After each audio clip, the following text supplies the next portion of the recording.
Alors comment se comporter face aux homosexuels, face aux lesbiennes, face aux gays, face aux transgenres? Il ne faut pas les rejeter.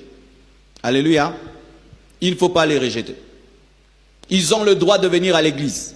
Je répète, ils ont le droit de venir à l'église. Mais ils ne vont pas servir. Ils ne vont pas prêcher, ils ne vont pas enseigner. Ils vont s'asseoir. De la même manière que les ivrognes viennent, les impudiques viennent, les adultères viennent, les sorciers viennent. Eux aussi, ils ont le droit de venir. Tu ne vas pas les chasser. Mais de la même manière qu'un ivrogne ne peut pas servir, de la même manière qu'un adultère ne peut pas servir, eux aussi ne vont pas servir jusqu'à ce qu'ils vont être changés, transformés, mais il ne faut pas les rejeter. Amen. 2, il faut prier pour eux. Tu as un tel membre de famille, tu as un tel ami, il y a quelqu'un qui est comme ça, tu pries avec la même foi que tu manifestes quand tu pries pour un sorcier, que tu pries pour un impudique, que tu pries pour un ivrogne, tu pries et tu crois qu'il va changer et Dieu aussi va les changer. Alléluia. Il y a Donnie McClurkin, vous connaissez? Qui a été homosexuel, il était délivré, lui-même témoigne ça, il était violé dans son enfance et puis il s'est livré à ça et puis Dieu l'a délivré, c'est devenu un grand musicien. Il faut prier pour eux. Il faut leur donner de l'amour. Il faut leur donner de l'amour. Parce que quand vous ne leur donnez pas de l'amour et ils reçoivent de l'amour là-bas, alors Satan leur dit, tu vois, les chrétiens sont méchants. Les chrétiens sont méchants. Viens ici. C'est comme ça que nous sommes devenus incapables de les sauver. Une fois, j'ai reçu un. Il m'a dit lui-même, il dit, pasteur, tu vois vraiment un garçon costaud, beau, tout. Tu ne peux même pas imaginer. Il me dit, non, pasteur, j'ai un problème. Moi, je suis attiré par les hommes. Ok. Je dis, viens, je vais prier pour toi. Je prie pour lui, je prie pour lui, je prie pour lui. Quand j'ai fini de prier pour lui, il pleure, dit merci pasteur, et puis il m'a serré dans ses bras. Et puis, il y a banga qui fort.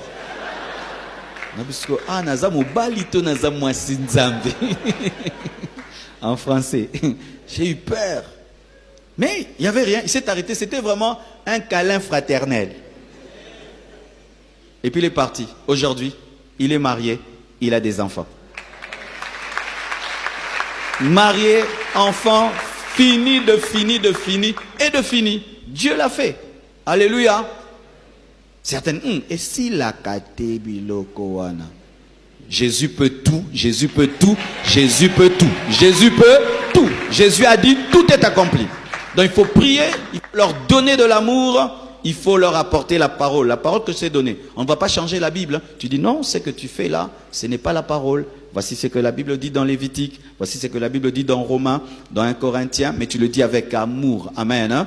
De la même manière que tu parles avec amour aux ivrognes, tu parles avec amour aux sorciers, tu parles aussi avec amour, pas que tu condamnes, tu rejettes. Non, ce sont des âmes pour lesquelles Jésus-Christ a donné sa vie. Tu lui parles avec amour, mais sans tolérer le mal. Parce qu'aujourd'hui, l'Église est tombée dans la tolérance. L'Église commence à bénir leur mariage. L'Église n'ose plus prêcher dessus. Comme là, je prêche comme ça, là, je suis en danger. Alléluia. On pourra couper la vidéo, on pourra. Mais je suis prédicateur, je dois prêcher la vérité. Sinon, je ne suis plus prédicateur. Amen. Hein? Quand on devient des prédicateurs, on fuit maintenant tous les sujets là. C'est comme ça que le monde est en train de se perdre parce que nous évitons les problèmes. Être appelé à servir Dieu, c'est aller au front. Tu t'attends, Massa Segozala. Amen. Hein? Alléluia. Un célibataire en Christ qui est heureux ne quitte le célibat que s'il va épouser quelqu'un qui va garder la communion avec Dieu qu'il a. Mais quelqu'un qui va venir détruire ta communion avec Dieu n'ose pas te marier. Et si vous ne m'écoutez pas, et vous fabriquez des mariages avec les païens, même si je ne suis pas là, je sais que vous souffrez. Tu souffriras. Tu demanderas la mort. Il vivra plus longtemps que toi. Il t'enterrera. Pourquoi? Parce que le païen sait vivre dans la haine. Toi, tu es le chrétien, tu ne vis pas dedans. Donc, il peut t'amener dans des conflits de 6 mois. Toi, tu es asphyxié par les conflits. Lui, il est heureux parce qu'il y a Lingaka Kobunda. Toi, une semaine de rancune, tu étouffes. Lui, une année de rancune. Il est à l'aise, c'est son monde. C'est comme si tu veux vivre avec un poisson dans l'eau alors que tu es humain. Tu vas prier, il va te mettre la musique mondaine pendant que tu adores. Tu vas inviter le pasteur à l'église, à la maison, il va soupçonner le pasteur des choses qu'il n'y a pas. Tu vas donner l'argent à l'église, il va te frapper. Comment son argent de la bière, tu l'as donné comme offrande. Dans la fête, il va te demander de jouer la nouvelle musique de quelqu'un. Il va te demander des danses mondaines. Il va apprendre à tes enfants la musique du monde et les danses du monde. Il va faire baptiser tes enfants alors qu'ils sont bébés. Il va amener de l'encens à la maison pour chasser les démons. Il va amener des féticheurs lorsqu'il a de mauvais rêves. Il sortira avec une chaussure rouge, il rentrera avec des baskets. Il sortira en jean, il reviendra en kaki.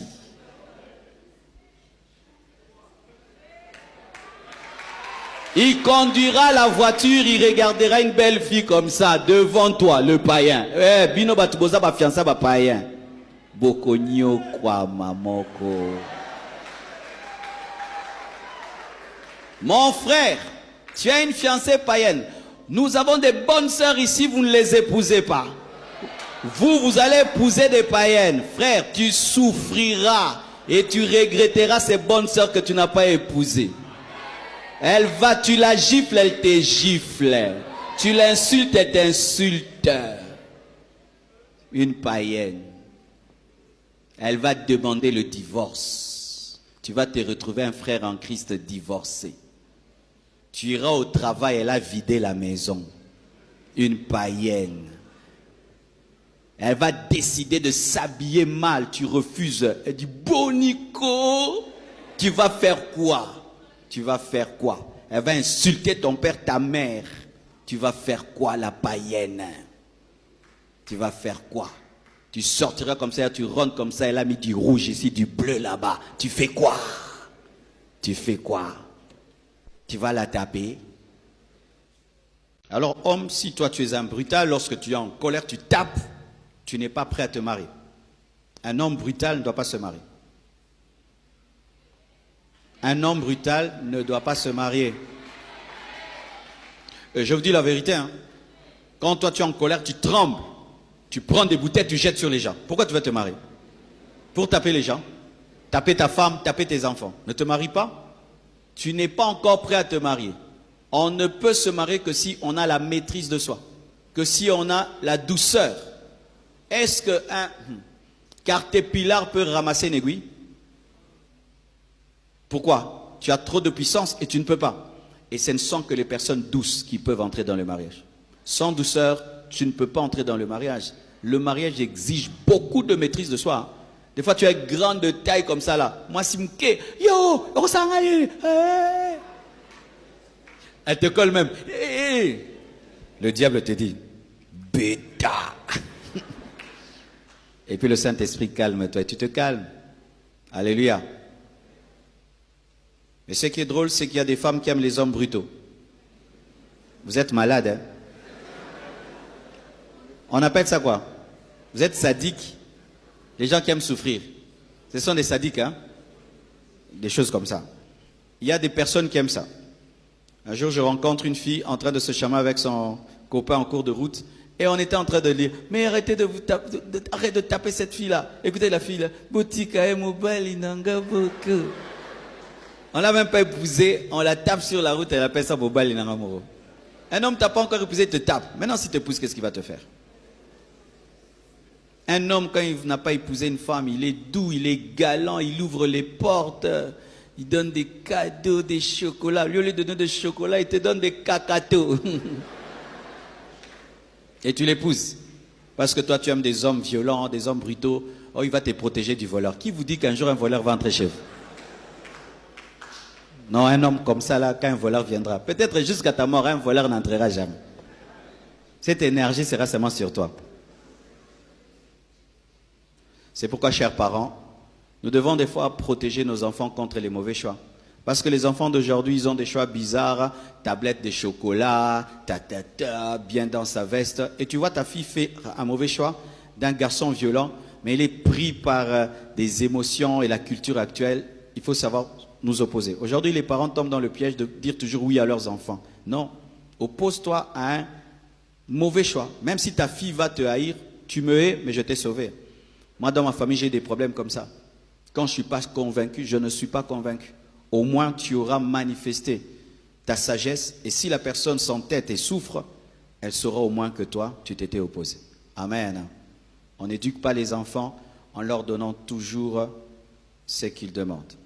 Maintenant, pour vous les femmes, vous aussi vous tombez dans un piège, c'est que un homme t'a observé de loin pendant 6 mois, 1 année, il s'est même approché de toi, il t'a observé, mais toi tu ne savais pas vraiment qu'il t'observait, tu ne le calculais pas, tu étais ailleurs, et puis lui te dit, je t'aime, je veux t'épouser, réponds-moi, il te donne 3 jours, toi aussi tu réponds. Toi tu as pris 1 année pour m'observer, moi tu me donnes 3 jours, injustice, toi aussi tu vas attendre 1 année. Les sœurs disent, pasteur Rebele Boyayo, kende pals mon sousou. Ça va, prends même 2 mois, non? Mes sœurs, l'autre t'a observé de loin, de près, s'est renseigné sur toi, a posé des questions. Il est même venu sur votre avenue. Il est allé même dans ton école. Il s'est renseigné auprès de tes cousins. Il est entré sur ton Facebook, Instagram, tout. Il te connaît. Il sait ce que tu aimes, ce que tu n'aimes pas. Et il sait que toi, tu es le genre de femme que lui veut. Maintenant, toi, tu ne sais pas s'il est le genre d'homme que tu veux. Lui te dit maintenant, réponds-moi demain. Et toi, tu réponds. Tu as répondu à qui? Tu as répondu à quelqu'un qui te connaît que tu ne connais pas. Alléluia. Il faut dire merci frère pour ta demande, ça m'honore. Il faut toujours bien répondre. Hein. Il ne faut pas dire, frère, peut-être c'est le prochain président de la République. Alléluia. Un homme qui te demande la main, il faut le respecter. Ce n'est pas un voyou, il t'a honoré. Amen. Hein? Même s'il n'est pas beau, même s'il n'est pas comme tu veux, même si... Il faut dire merci mon frère. Il faut toujours être respectueux envers quiconque veut t'épouser. Même si tu diras non, que ce soit un non dosé. Amen. Hein? Alors, tu pries et maintenant tu l'observes. Et tu peux dire, au lieu que je te dise oui, causons, fréquentons-nous et je verrai si moi aussi je ressens ce que tu ressens et j'ai les mêmes convictions. Vous fréquentez. Le jour que tu as la conviction, tu dis oui. Le jour que tu n'as pas la conviction, tu dis, je ne ressens pas ce que tu ressens. Je n'ai pas les mêmes convictions que toi. C'est mieux. Parce que souvent, les hommes savent pourquoi, mais les femmes ne savent pas. À moins que tu étais ce genre de femme où tu étais déjà nzinga volontairement. Oui, parce que des fois, la femme aussi te choisit sans te dire, et toi, tu penses que c'est toi qui as tiré, alors que c'est elle qui t'a laissé tirer, elle a laissé les ballons entrer. Tu penses que c'est toi qui as marqué le but, alors qu'elle a laissé marquer le but. Haute sagesse. Amen. Peut-on recourir dans un couple marié, dont l'un des conjoints est stérile, peut-on recourir aux mères porteuses? Non. Pourquoi? C'est l'adultère en éprouvette. Alléluia. C'est l'adultère scientifique. Lorsqu'on prend la sémence d'un homme et on la met dans une femme qui n'est pas sa femme, c'est l'adultère. Alléluia. C'est le péché. Même si les scientifiques vont venir nous expliquer des choses, c'est le péché. 1. De 2, ça crée des problèmes sociétaux. Cet enfant-là, maintenant, quand il va naître, il va appeler qui maman? La mère porteuse ou la mère de l'homme qui a donné la sémence? C'est pourquoi, en Europe, qu'est-ce qui arrive? Tu vois une mère porteuse, vous lui payez de l'argent, elle prend la sémence de l'homme, elle met dans son ventre. Quand l'enfant naît, elle aime le bébé, elle refuse de le donner. Alléluia. Elle dit, c'est mon enfant. Et ça crée des problèmes. Et l'enfant, là, maintenant, quand on va raconter son histoire, on sera obligé de sauter des parties. Alléluia. Donc, les chrétiens ne peuvent pas pratiquer cela. Une autre chose. Peut-on recourir à l'achat des spermes pour fécondation in vitro? Pour ceux qui ne savent pas, aujourd'hui, il y a des banques de sémences. Il y a des hommes qui vendent leurs sémences, il va dans un hôpital, il donne sa sémence, on congèle ça pour des personnes qui auront besoin d'enfants, et tu vas, tu achètes, et puis on met dans ta femme. Et même des femmes qui ne veulent pas se marier, mais qui ont besoin seulement d'un enfant, sans avoir une relation avec un homme font ça. Ainsi, il y a des enfants sans papa et des femmes qui ont des enfants sans papa. Et c'est ce que la Bible dit, qu'à la fin des temps, l'iniquité va grandir. Ça, c'est la croissance de l'iniquité. Il se pourrait même que l'antichrist serait un enfant in vitro. Oui, pourquoi? Parce que le diable aime toujours imiter Dieu. Étant donné que Jésus-Christ est né sans un père, le diable va chercher aussi à ce qu'il y ait un enfant sans un père. Oui, je vous assure. Un tel enfant aura des problèmes émotionnels. Il n'aura aucune attache. Il va s'attacher à quel papa? Il va inventer un papa dans la tête. Et la maman, là, elle va inventer une histoire. Quand est-ce que ce n'est pas mal? C'est lorsque le mari est vivant, on prend sa sémence, on met dans sa femme. Là, il n'y a pas d'adultère, c'est une opération scientifique. C'est comme une greffe qu'on peut faire, c'est comme un cœur qu'on peut te mettre. Là, il n'y a pas de problème. Si les scientifiques prennent la sémence d'un homme et la mettent dans sa propre femme, pas dans une autre femme, parce que ça ne fonctionne pas naturellement, mais ils utilisent maintenant des mécanismes scientifiques et l'enfant naît, il n'y a pas de problème. Je connais personnellement des hommes qui ont eu des enfants comme ça, même des hommes de Dieu qui ont des enfants aujourd'hui parce qu'ils l'ont pratiqué, mais c'était sa sémence et sa femme. Amen. Après avoir suivi la prédication où papa nous parlait de se faire des amis, je me suis retrouvé avec plusieurs bons amis qui ont toute l'intention que je les épouse. J'avais pas dit ça. Il faut bien écouter mes prédications. Alors que moi, je cherche encore Dieu pour la conversion des âmes.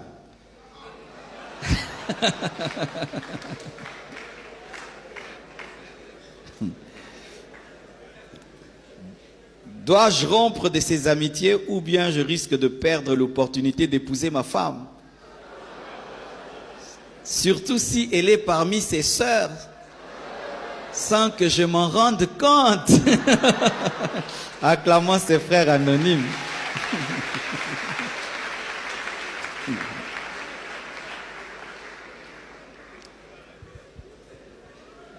Alors, j'aimerais préciser une chose. Est-ce que l'amitié entre hommes et femmes est possible? Qui est oui? Levez la main. Qui est non? J'allais ajouter pourquoi? Mais c'est comme c'est moi qui ai le micro, je dois répondre. D'abord, quand je disais qu'il faut chercher des amis, vous allez voir que dans les exemples que j'ai donnés, c'était des hommes. Amen. Hein? C'était des hommes à qui Dieu m'a convaincu de chercher, leur demander de devenir mes amis. Dieu ne m'a pas dit de chercher une amie femme. Parce que si je dois chercher une amie femme, elle doit d'abord être l'amie de ma femme avant d'être mon amie. Ou vraiment, elle doit être très spirituelle pour que ça ne déraille pas. Alors, tout d'abord, quand on est un homme, facilement on a des amis hommes et facilement on a des amis femmes. Un homme avoir des amis femmes, c'est rare. Et une femme avoir des amis hommes, c'est rare. Surtout dans le mariage. Mais il y en a, ça arrive. Si une femme est mon amie, dans le mariage, elle sera d'abord l'amie de ma femme. Alors, voici. Pour vous qui êtes célibataire, parce que c'est la question d'un célibataire, lorsque tu es célibataire et que tu as des amis, quand on dit amis, c'est un niveau, hein? C'est pas connaissance, c'est pas relation. L'ami entre dans ton intimité. Alors déjà, le fait que tu aies beaucoup d'amis qui entrent dans ton intimité, c'est pas trop bien. C'est pourquoi même il y a ce problème maintenant, tu es dans l'embarras du choix. Lorsque tu es prêt à te marier envers le sexe opposé, c'est mieux d'avoir des camarades, des connaissances et de n'avoir que très peu d'amis que tu observes avec l'intention du mariage, ou s'il n'y a pas l'intention du mariage, ce sont des personnes qui, malgré qu'elles ont un genre différent au tien, manifestent une maturité et un niveau spirituel qui fera que vous n'allez pas dérailler dans vos relations. Ça, c'est très délicat à trouver, mais certains les trouvent. Certains, je ne veux pas dire qu'il n'y en a pas, certains les trouvent où vraiment la sœur connaît tout sur toi, mais elle n'a pas une attirance physique envers toi, elle n'a pas des mauvaises, pas toujours mauvaises intentions, mais elle ne pense pas au mariage avec toi. Et j'ai vu dernièrement d'ailleurs, une fille qui est vraiment l'amie d'un frère qui s'est battue pour son mariage, qui a contribué pour son mariage, qui était là, elle n'est pas de sa famille, elle n'est pas sa sœur, mais j'ai vu vraiment que c'était son amie. Mais ce frère-là n'a pas beaucoup de relations pareilles avec les femmes, parce que la plupart, quand ils s'approchent de lui, c'est pour le mariage, mais elle était différente. Ce sont des personnes très rares. Même pour une fille, qu'un garçon soit ton ami et qui reste au stade d'ami sans vouloir autre chose, ce sont des raretés. C'est pourquoi il ne faut pas faire entrer dans le cercle d'amis facilement le genre opposé. Amen. Comment on tue l'amour? Il faut faire le contraire de ce qui fait grandir l'amour. Qu'est-ce qui fait grandir l'amour? Causer. Si par exemple vous appelez chaque jour, tu n'appelles plus chaque jour, ça diminue l'amour. 2, si vous faites souvent des compliments, il n'y a plus de compliments, ça diminue l'amour. Par exemple, c'est son anniversaire, tu ne dis pas bon anniversaire. Tu viens dire après une semaine. C'est pour tuer l'amour. Parce que vous n'êtes pas fait à vivre ensemble. Il faut ralentir. Il faut diminuer le feu. Il t'écrit à 10 heures. Ne réponds pas à 10 heures. Réponds à 15 heures. Tu diminues l'amour. Parce que c'est tuer, non? Tuer, ça fait mal. Donc il faut aller dans des choses qui font mal. Et même des fois, tu lui parles d'un amour que tu as. Mais ça tue aussi l'amour. Par exemple, tu sens que tu ne peux pas être avec tel, mais il ne comprend pas. Et puis tu dois être avec tel. Un jour tu dis, je me suis engagé. Mais il y a des gens, jusqu'à ce qu'on te mette la bague au doigt, ils continuent à prier, c'est l'homme de ma vie. C'est quand seulement tu te maries que ça tue l'amour. Certains mariages ont tué l'amour parce que certains, il faut qu'ils voient. Les signes d'attention que tu donnais, tu ne donnes plus. La vitesse de réactivité, tu diminues. Les visites, tu diminues. La disponibilité, tu diminues. En soi, tout ce qui fait grandir l'amour, tu ne le fais plus. Et l'amour, comme c'est comme une fleur qui a besoin d'être arrosée, quand ça ne s'arrose plus, ça fane. Et puis ça meurt. Mais il y a des gens très intelligents qui savent sentir quand l'amour va être tué et qui se retirent d'eux-mêmes. N'est-ce pas? Si je fais ça, tu sais c'est quoi? C'est un coup qui vient, non? Tu vas attendre que je te donne le coup. Tu sens que tu te retires. Parce qu'il y a des gens qui ont une grande sensibilité. Si c'est quelqu'un de très sensible, tu peux lui faire passer le message d'une manière sage. Et la personne sait que je ne suis plus au centre de sa vie. Et puis, elle aussi ne s'attend pas trop à toi. Et son amour diminue et ses attentes diminuent. Mais, n'ayez pas peur d'avoir mal. Vaut mieux avoir mal dans les fiançailles, dans le célibat, qu'avoir mal dans le mariage. Vaut mieux se séparer en pleurant, pour pleurer pendant une année, que pleurer toute sa vie. Ce frère demande comment savoir si c'est la saison de se mettre dans une relation et comment exactement distinguer la personne lorsqu'il y a plusieurs qui correspondent à nos critères. Comment savoir que c'est la saison?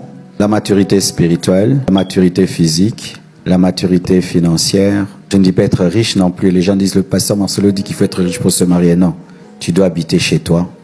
Tu dois pouvoir te nourrir toi-même et prendre soin de toi. Si papa et maman prennent soin de toi, ne te marie pas Sinon, tu apportes à tes parents un nouvel enfant. La maturité sociale, être indépendant. Et aussi pour ceux qui sont dirigés par Dieu, Dieu te dit c'est le moment.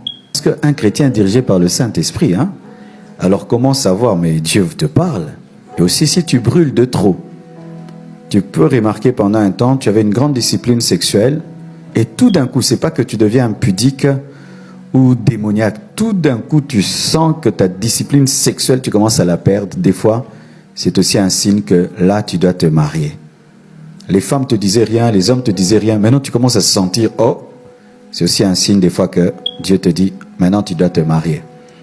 Parce que pendant un temps, certains, Dieu leur prête un don de célibat. Et quand c'est le temps qu'ils se marient, Dieu enlève ça pour leur dire c'est le moment.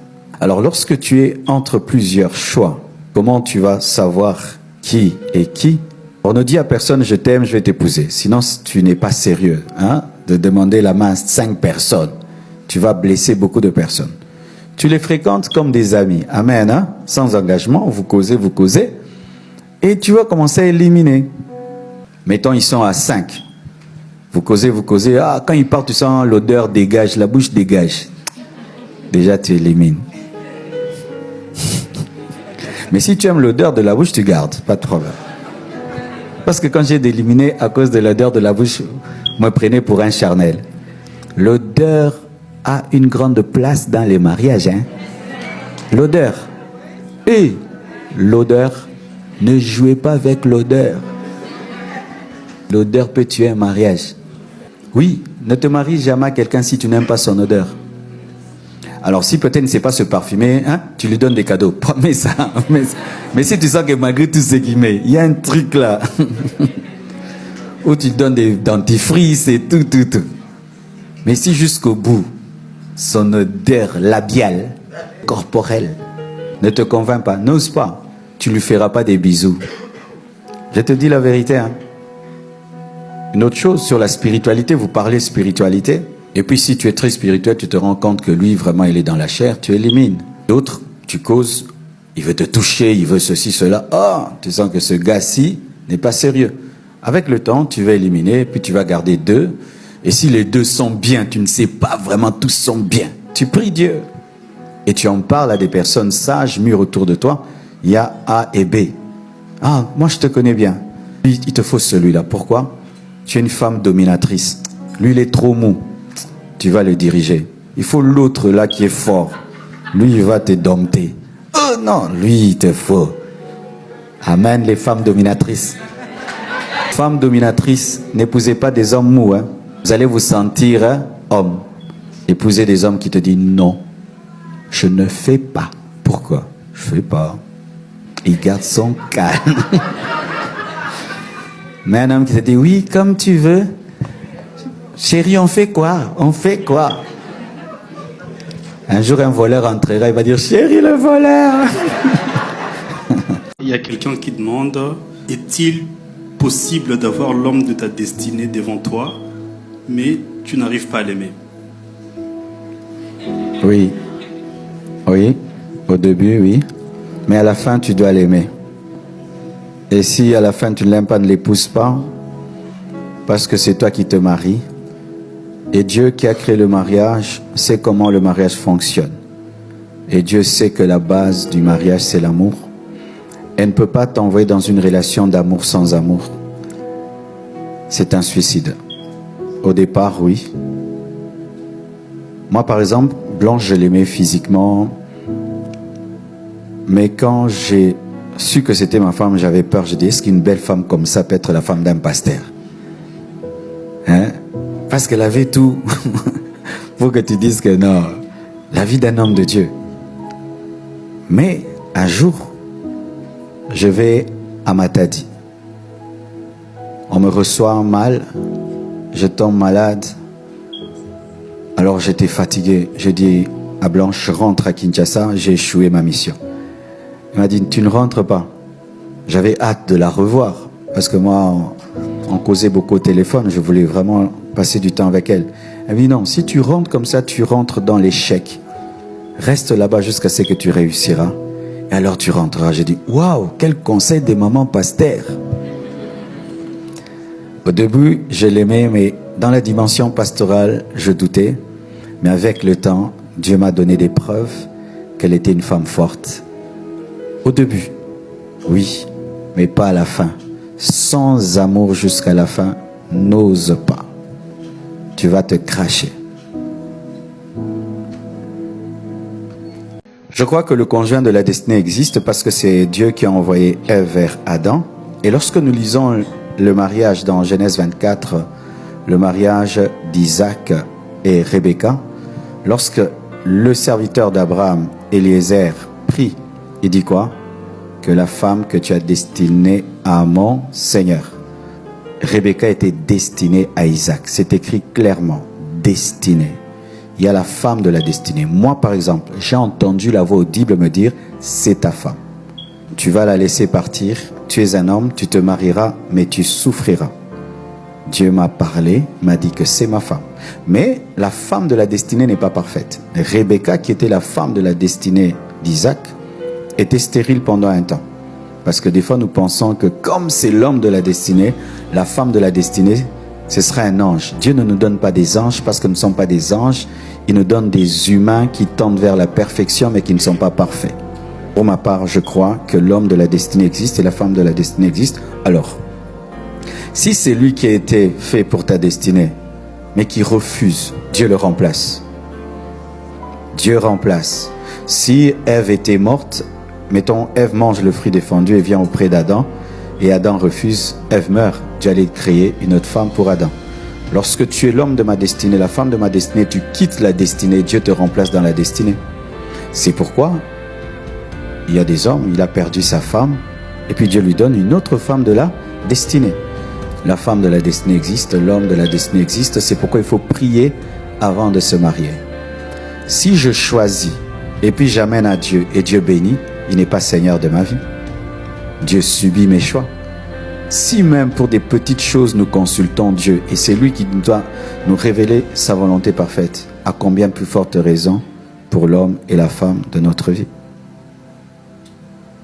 Avant, les filles n'allaient jamais visiter un garçon sans un petit frère, sans quelqu'un. C'est pourquoi il y avait moins de grossesse avant le mariage et tous ces problèmes. Mais aujourd'hui, c'est vrai, tu ne vas pas te faire chaperonner par quelqu'un, mais ne vous rencontrez jamais dans un endroit sans contrôle. Par exemple, tu as ta maison et tu invites la fille chez toi et tu fermes les portes et les fenêtres. Tu as dit, Satan, où es-tu? Nous sommes là. Il faut vous rencontrer là où tout le monde peut vous voir. Déjà, ça diminue. De deux, ma soeur, ne visite jamais ton fiancé dans une tenue qui peut l'exciter, le séduire. Tu gardes bien ta poitrine et tout. Tu te couvres bien. Parce que des fois, les filles se plaignent, ah, il m'a violé. Mais c'est toi qui l'as invité à te violer. Oh, je ne l'ai pas dit, mais ton corps lui a dit, tes habits lui ont dit ça. Troisièmement, tout homme traverse des moments de faiblesse. Si tu sens ce temps-là, tu es très dérangé par des pensées sexuelles, évite de l'avoir. Causer au téléphone. Quand tu es très faible, physiquement, dans tes pensées, évite la guerre. Ne vous rencontrez pas, jusqu'à ce que cette vague puisse passer. Aussi, évitez des conversations trop vulgaires. Des fois, certains, lorsqu'ils sont fiancés, pensent que ça leur permet de parler comme des païens, sortir des choses crues. Non, on est enfant de Dieu.